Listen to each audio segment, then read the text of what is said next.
That's the sound of spring and winter in this part of Canada. There's quail in there too.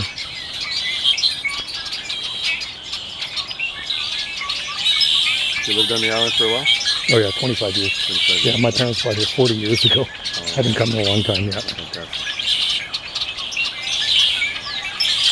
This is one of those little microclimates.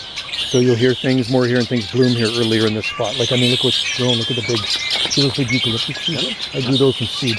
Sold them to her years ago when I worked at Fox Club Nursery. Oh, wow. Yeah, those are mountain gum dullery Plan, and she's got tons of palm trees and exotic plants in her garden. Susan Bloom's place is to die for. Cool. That garden is just like, it's like a park. Probably got rhodos blooming in there right now. Yeah. No, it's in Edmonton. I'm just out visiting. But Hard to believe, eh? looking for property on Vancouver Island for the last year and a half. But I'm thinking Salt Spring is the place to be. It's a great place to be, man. I love Salt Spring Island. Kids were born and raised here.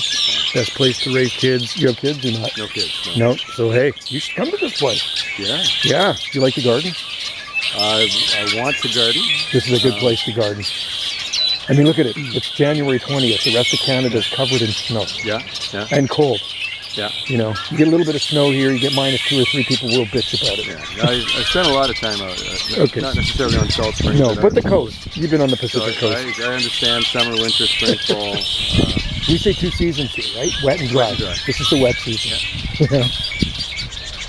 Isn't that wonderful? I was watching hummingbirds this morning. Oh, yeah. Because the Annis hummingbirds stay here year round, right? So my